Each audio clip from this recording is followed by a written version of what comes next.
Hey you guys, how y'all doing today? Hey y'all, hey, it's your girl Tasha. What's going on, everybody? Happy Friday. I hope everybody that sees this video has a very good day. I'm out, y'all, running a couple errands real quick, and wanted to tell y'all really quick how much I appreciate the support that I get on my channel.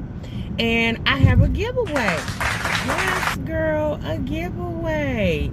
And a company contacted me. They want me to review some of their products, and they actually said that they would donate basically for the giveaway. So I'm still working with the company with the details of how we're going to do this. But basically what's going to happen is I'm going to have a giveaway, and then I'm going to review the product, let you guys know what the product is. It's going to be some type of game I'm associated with to make it fun for everybody. And it will be for both channels. It'll be for this channel, and then it will be for my other channel, which is Get in the Kitchen with Tasha. If you're not familiar with that channel, go over there and check it out. It's a cooking channel, but I'm also going to be incorporating other things on there, like food hauls, couponing, and I don't know. I'm still working with that channel, okay? Because it's still fairly new for me. But in the meanwhile,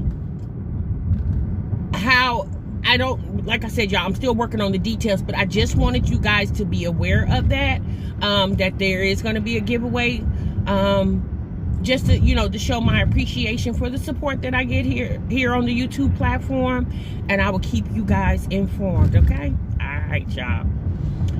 Okay, really quick, y'all, we're gonna talk about a couple things, as you seen for the title, because that's why you probably clicked on the video, other than you wanted to see my face. But we're gonna talk really quick about Strongmommy Chrissy's meet and greet, okay? And I'm gonna tell you guys how there was a video sent to me about her meet and greet. Y'all have forgot all about that woman's meet and greet again, because it was reserved for the people that live in Las Vegas. I don't live in Las Vegas, so I wasn't checking for it. But someone DM'd me, and I appreciate you DMing me. She actually DM'd me a link to a video here on YouTube of a man. I think the name of his channel is Screen Learning, and I'll leave it here on the screen. Screen Learning, and he went to Strongmommy Chrissy's meet and greet, okay? He said the way he found out about Strongmommy Chrissy was through Tommy Sotomayor. So either he's a subscriber of Tommy Sotomayor, or he watches Tommy Sotomayor. However, that is how he was familiarized with Chrissy, okay? So I was like, okay. So I clicked on, because I'm like, okay, let me see what's going on. And I'm gonna be honest with you, this is the only thing I had to say about this. Whoever this man is, I think he's super messy, okay? Because we all know that Strongmommy Chrissy was gonna videotape her meet and greet anyway. He claims that he goes to several events in Las Vegas for the social experience. So I was like, okay, well, let me see what you got here. So I goes into his video library. Y'all seen one video of a social networking experience he went to. I don't even think if it was related to YouTube. And he was there, and he actually interviewed the host. Okay, that video was about 8 minutes long. Strongmommy Chrissy videos, he has, I think, 3 parts to it. Child, they probably total to about an hour's time.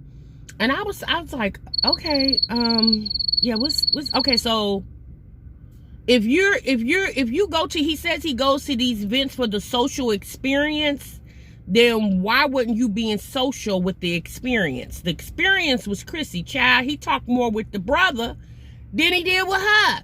He kept saying while he was holding his camera, all the thick women he seen, but child, he ain't approached none of them. So I'm just thinking to myself, well, what you here for? Oh, for the social experience, but the only person you were social with was Chrissy's brother. Okay, now he did take a picture with Chrissy. Okay, whatever, but I would think if you took the time out of your evening, a 5-hour event, seems to me that you would have been trying to be a little bit more sociable with the reason why you were there, the host, okay? But yeah, that didn't happen.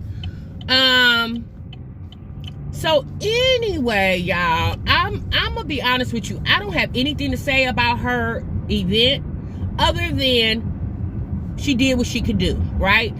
She had some obstacles that, you know, got in her way. Someone said that 200 tickets were purchased. I don't know, y'all. I don't know. I don't really keep up with them stories like that, y'all. I'm sorry, I don't.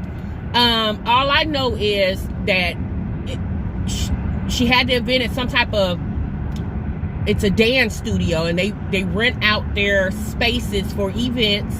It was a very nice venue, very nice. She had a DJ there, open bar.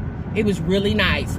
Unfortunately, from what I seen in the video, a lot of people didn't show up, and that's unfortunate. But again, y'all, I believe this is Chrissy's first meet and greet. I don't think she's ever done this before. And for this being her first time, I feel like she executed it very well. Like, she can't control the crowd, right? Y'all know all the time, we have birthday parties and gatherings, you know, 4th of July barbecues, Labor Day barbecues, Memorial Day, and people will say, yeah, I'm coming, I'm gonna come through, and child, they don't show up. Like, that happens. You know, at the end of the day, I think it was only like $5 or $10 to purchase the ticket. If somebody paid $10 and didn't show up, yeah, okay, it was just $10. If at the end of the day, you could probably just think of it as a donation. Okay, because what you got to understand with YouTube, y'all, there are people who are subscribed to your channel, there are people who view your channel, and then there are supporters. Okay, and Chrissy probably has a lot of subscribers, and she probably has a lot of supporters. We definitely know she has a lot of viewers, but she did just make the meet and greet isolated to, sorry, I'm going the wrong way. She did make the meet and greet isolated to people in Vegas. Maybe she doesn't have a lot of supporters in Vegas. Maybe it was on a Thursday evening. People had to go to work. Yeah, again, y'all, I don't know. I don't know what other people's circumstances are. How could I know? Okay? All I'm saying is, I believe she could use this as a learning lesson for her next event. And again, this is my advice to not just the Strong Mommy Chrissy, but to anybody who is a YouTuber and watches this channel and lives in a city that's, you know, a very, you know, popular city like Las Vegas, California, LA, New York, Chicago, Atlanta, the list goes on, Dallas, you know, the list goes on. Me personally, we all know YouTube and VidCon does a lot of events in these big cities, okay? Me personally, if I was to plan an event like that, I would probably plan it around the time these events were going to be in my city, maybe around that time, because you already know there's going to be a ton of people coming for that event. And then just market your event in association with that event so you could cover all your bases. That's what I would do. You know, if I lived in one of those cities, you know, I would just do that. You know, I live close to Chicago. Okay, I live like 3 hours from Chicago. So if I was ever to do a meet and greet, I would probably do it in Chicago, you know, because I know Chicago's a big city. Although Indianapolis is a big city, Chicago is a bigger city. It's a big metropolitan city, and it's a lot that goes on in Chicago. There's always some type of event going on in Chicago. Me personally, if I was Chrissy, I probably would have did it in the summertime, because a lot of people visit Vegas in the summer. So she wouldn't have had to just isolate it to people that live in Vegas. She could have just opened it up. But again, that's her. She did what she wanted to do. Y'all, I got the side eye with this man that did this whole taping this girl's, you know, doing a live on her event.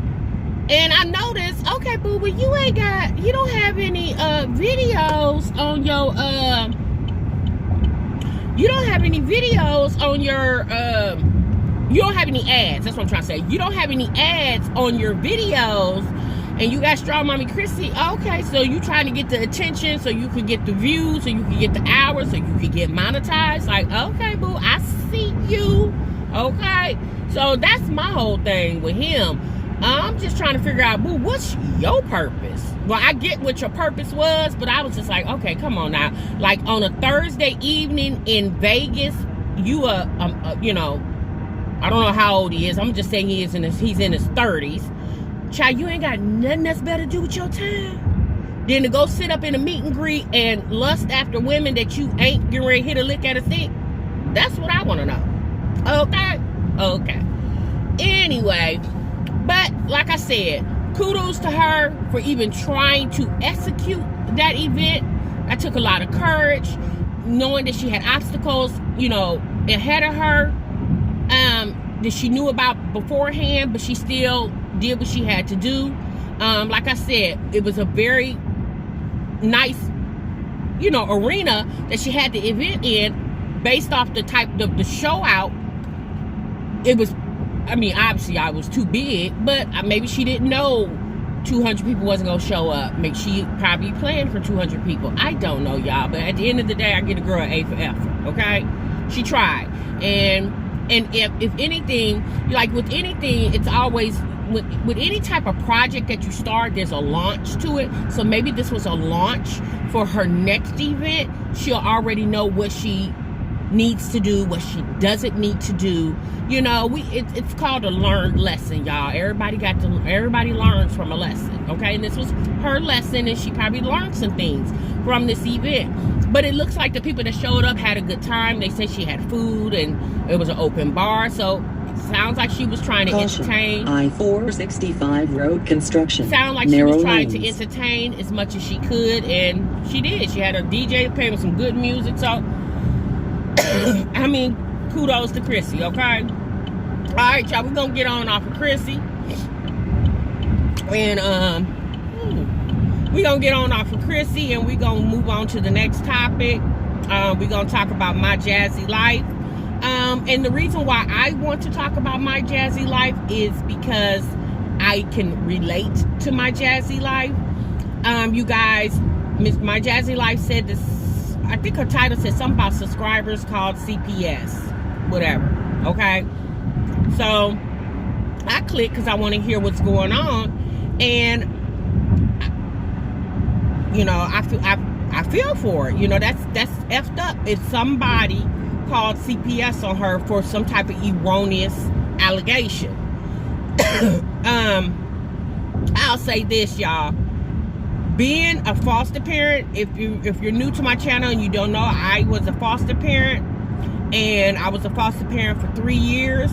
And in the very first year that I was a foster parent, I believe it was the third child that I had fostered, her dad on 4 occasions called the child hotline making false allegations on myself and my family, okay?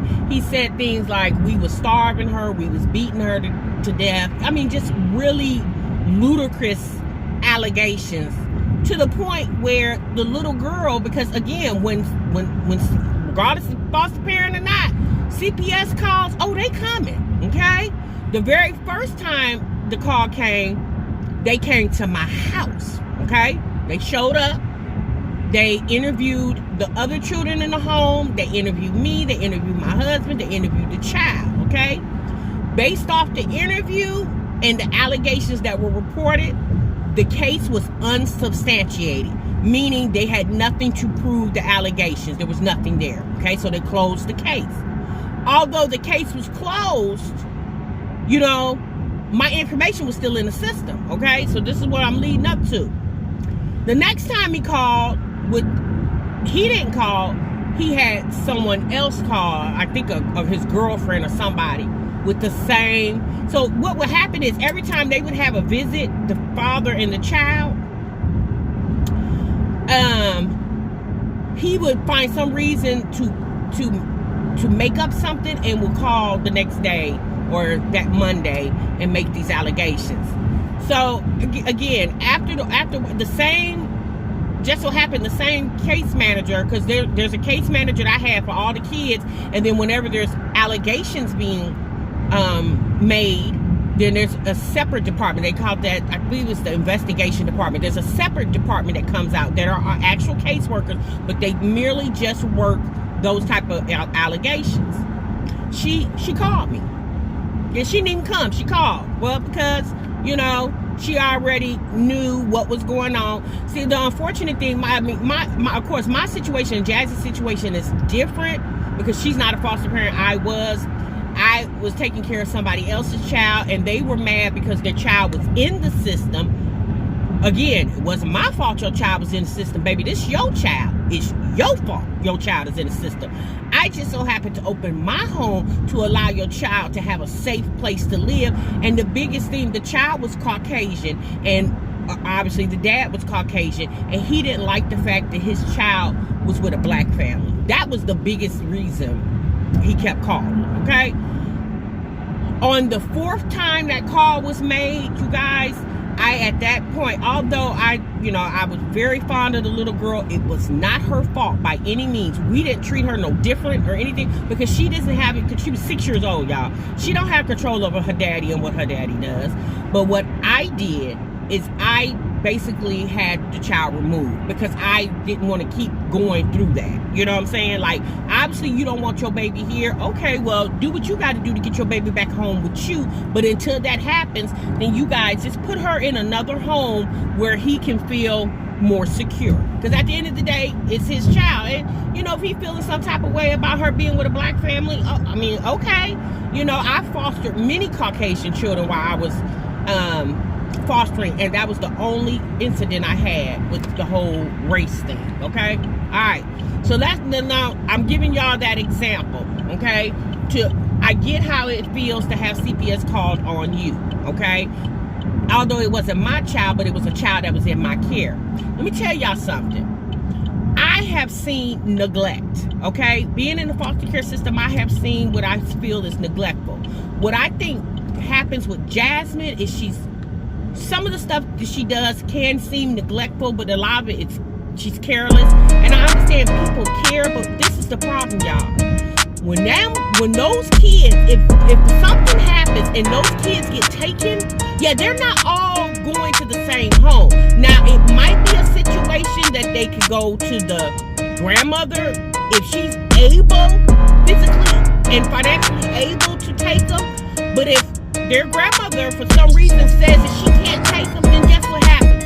If there's not a foster home in the city that she lives in that can take 4 children, those kids will be separated. At the end of the day, y'all, think about the children, okay? They love their mama, and their mama love them. Yeah, Jasmine do some stuff that she should not do, you know, but I think the older she gets, the more she'll realize it, you know. Maybe going through this experience will show her. She did say in her video, y'all, she's gonna limit how she exposed her children to the internet.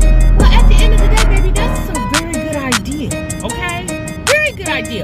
Now, I'm not saying exclude them, because everybody came to your channel initially because you're a mommy, and people love mommy vloggers, right?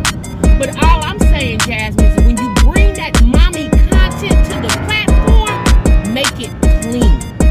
Make it clean. Just make it look good, okay? It's, you know, just make it look good. Don't give people stuff to talk about. I'm gonna give y'all a prime example. Yesterday when her video when I first got the notification, I clicked on the video. In the very beginning of the video, she was outside her mom's house, and the camera rolls and it hits a license plate of a car on a car that was in front of her mother's house. And I was like, oh ish, she probably didn't catch that. So y'all might say, well, why'd you do that? Because I did. I DM'd her because I'm like, oh my god, I don't think this girl, maybe she didn't pay attention to it, maybe she was moving too fast. I don't know if that was her mama's car, if that was a visitor. I don't know who car that was. All I know was in front of her mama's house, okay? So obviously it was somebody connected to her family, all right? I DM'd her and I said, Jasmine, you might want to go into that video and blur like you can see the license plate in the beginning of your video. You might want to blur that out because people can trace addresses by license plate numbers. She did DM me back pretty rapidly and was like, oh my God, thank you for bringing that to my attention. I was just trying to look out. I'm gonna be honest with y'all. I went to the video this morning. Now that was last night. I went to bed, right? I get up this morning. I just went to the video just to see if she did. She hadn't blurred it out yet. But I did what I had to do. I let her know. You know what I'm saying? I let her know. I just let her know. If she can do what she want with the information. It's her business. But I let her know. Because I felt like she probably didn't pay attention. Again, being careless. Okay? And didn't pay attention. So, a lot of people saying, oh, she lying. CPS don't call you. Okay, listen. Let me say this real quick, y'all. CPS will call you if you've already had a case before. Okay? CPS has your number if you've had an open case before. So it could be a situation where Jasmine had an open case and they already had her personal information in the system. You do also understand that CPS in every state is linked up with the Department of Family Children Services, which is the welfare department. She is a recipient of financial assistance. Oh, not finance, food stamps. She's a recipient of that.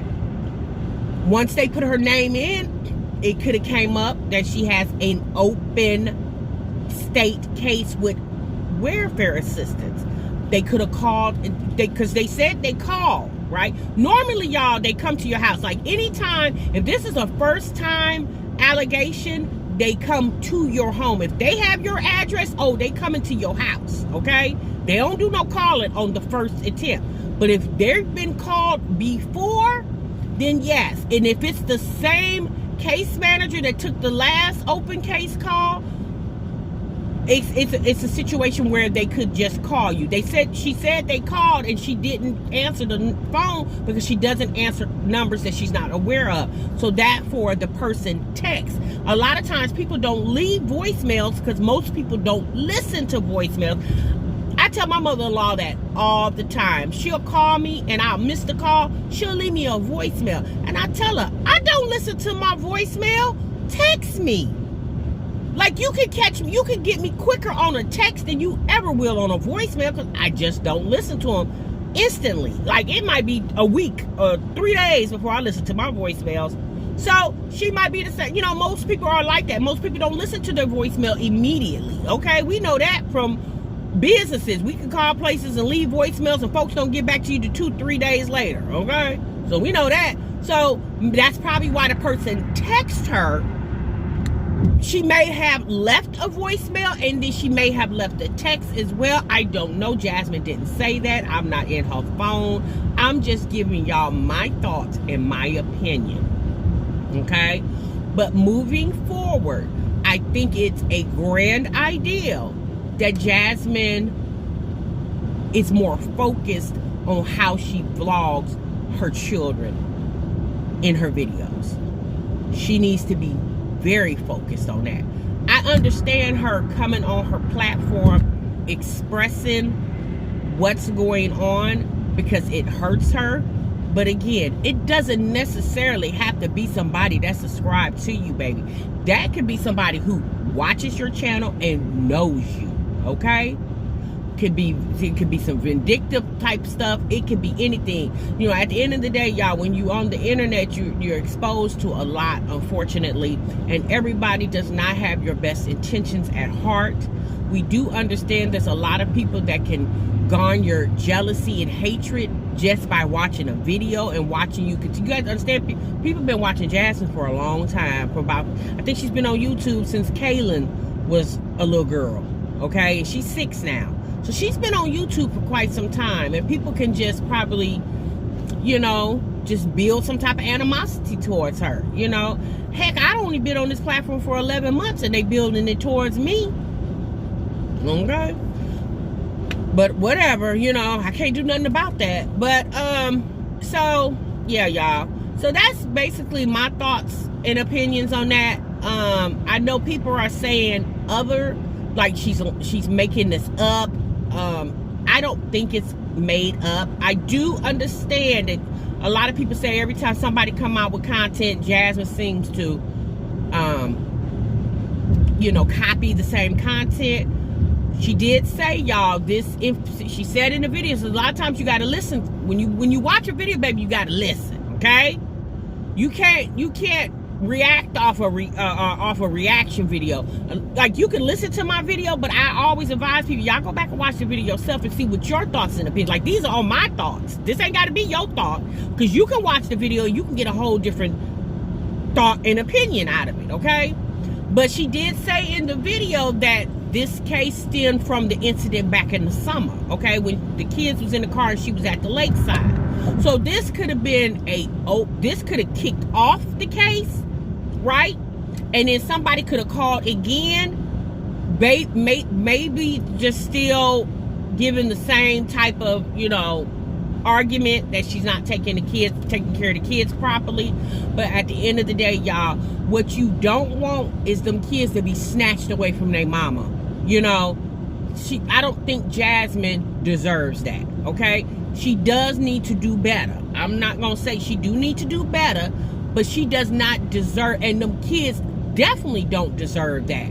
You know, y'all got to understand, with me being a foster parent, I dealt with a lot of children that came into my home in several different ways. I dealt with a lot of children that were angry because they were in the system. I dealt with a lot of children that was severely sad, missed their parents, and they were living with somebody else and didn't know when they was going back home.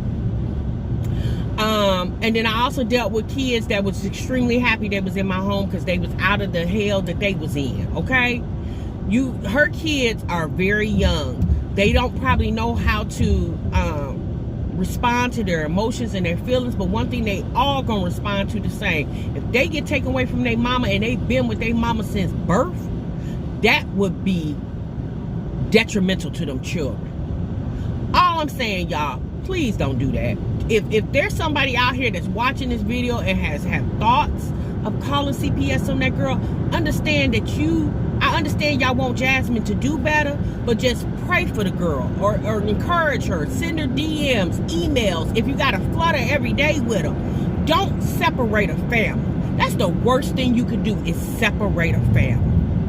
All right, y'all. Until the next time, I'll see y'all in the next video. Remember, y'all, sub what you love. Bye-bye.